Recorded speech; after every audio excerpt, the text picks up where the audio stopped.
Hey guys, it's me, Crystal Beast, and I went to locals to Normal 7 Sapphire Pegasus for 4 hours. Let's see what happened. Howdy Crystal Conclave, it's NESHY, and I can't wait to share with you my Crystal Beast deck that went undefeated at Locals 4-0, and you get to watch my finals match versus Swordsoul. I played the tried and true Conclave Control with a small Kashtira engine. We're playing the Eagle because we're side decking the There Can Be Only One. We only need one Crystal Bond since we're playing 3 Foolish Burial Goods, essentially 7 ways to see Sapphire Pegasus. Necro Valley is still amazing even post-banless because it hurts a ton of rogue decks. The Kashtira engine is a secondary strategy that helps break boards and put up interruptions, with Fenrir as spell removal and Riseheart being a free level 4 or level 7 extender. Pressured Planet Wraitsoth gives us an unexpected attack boost for easy OTKs, and Salvation makes it all accessible. Salvation searches Wraitsoth, Wraitsoth searches Fenrir, and Fenrir searches Riseheart.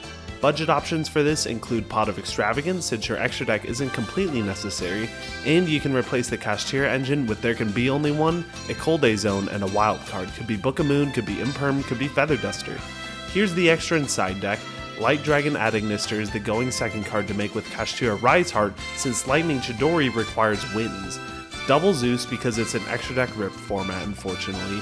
Diablosis the Mind Hacker is the rank 7 of choice. I use it to gain knowledge on the opponent's deck turn 1 and tailor my end board accordingly. A Riseheart is for the Kashtira matchup. If they activate Shangri-La and standby, I can special summon Kashtira Fenrir and straight rank up into a Rise.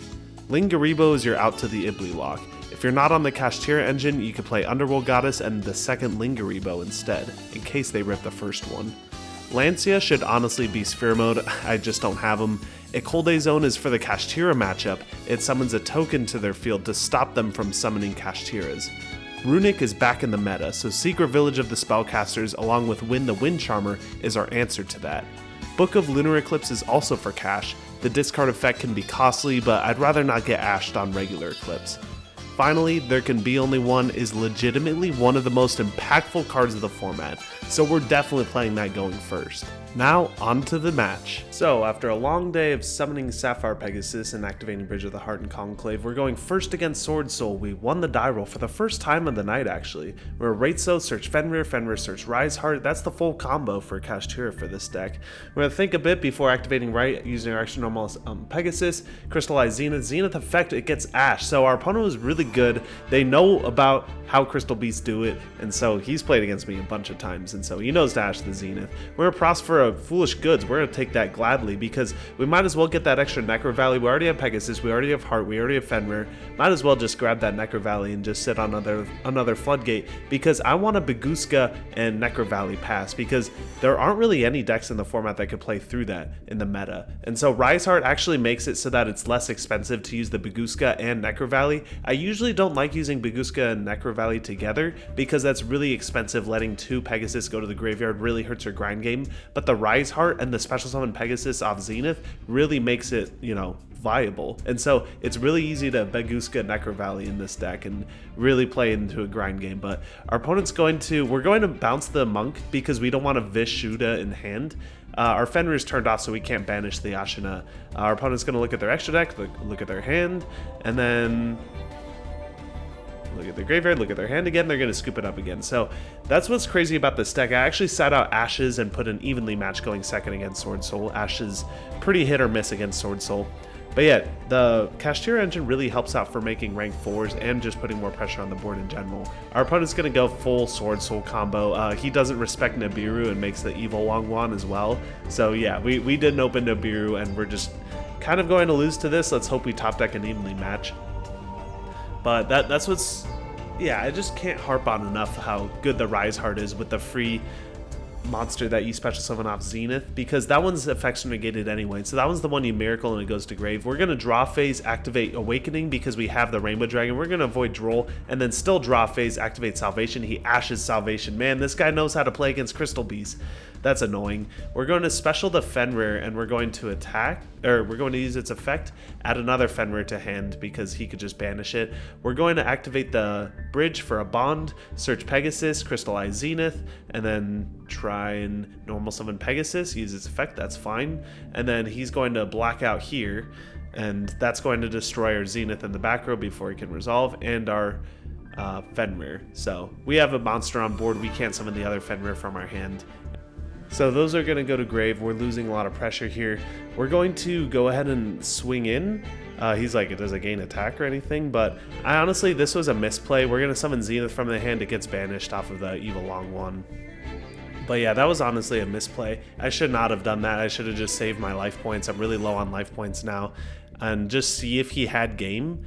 If I didn't attack with the Pegasus, I could have possibly made a comeback. But it's honestly, yeah, we're going to lose this one, spoiler alert. He's going to normal Moye without a worm in hand, but even then, he still has game on board. So he makes some high IQ plays with this one. He's going to summon the Ashina off of the Tenyi Link, and then make Monk. He has banishes the Heavenly Dragon Circle. And I gotta give props to my man Eugene. He makes a really creative line to lethal here.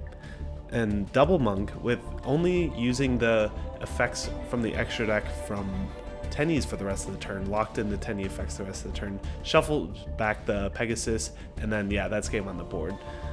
That's awesome. Props to him for sure. But we're going first now. We sided in the TC Boo because it's amazing, and we're going to Goods for Salvation, activate Bond, and try and bait an Ash here with Salvation. He ashes that. Yeah, it is what it is. But at least we get to resolve Zenith. So summon the Eagle, not opening it game one like we did before. Heart, we're going to use Pegasus, crystallize another Zenith, extra normal summon on Pegasus, crystallize another Pegasus, and then right here we're going to pop the Pegasus, set up a Miracle. We're fine letting that Pegasus go to graveyard because we're not setting up Necro Valley. We're going to set Miracle, make Baguska because it's really good against Swordsoul. He's going to try and Eclipse. Yeah, we're just going to Miracle that away. That's not going to happen. And then he's going to special Vishuda. We revealed there can be only one. Our opponent is just like, wow, how do I play against this? Yeah, there's no playing around there can be only one and Baguska. Swordsoul can deal with one Floodgate, but not two. Yeah, he's going to Heavenly Dragon Circle away the Vishuda and try and figure out how in some way he's going to deal with a Baguska and a there can be only one. Well, Vishuda's engraved, so if he can get to any normal monster that is a non-effect monster, he can go ahead and bounce the Baguska, but then how is he going to deal with that TC Boo? So he's going to add the Moye, look at his extra deck, see what kind of outs that he has. Put down, look at his extra deck again. What kind of outs do I have to this double Floodgate board? How can I possibly deal with something so crystal based? Normal Moye and set one pass. He's opened the blackout, so that's kind of nice. We're going to use Heart, search for Awakening, and then we're debating if we want to use Heart Effect right now. I don't know if I want to bounce the Moye or the back row, but there's a lot of damage that I could do right now. I'm trying to calculate how much damage we could do. It's hard because I'm using my phone to record, so I can't calculate. He's going to go ahead and black out my two back row. Those are good hits. We're debating if we want to make a lethal push here. I calculate we can't do lethal, but we could do a good amount of damage, and then, you know, not Cowboy. We don't have enough materials for Cowboy. But he would be 800 off from here. We're going to go ahead and just start swinging.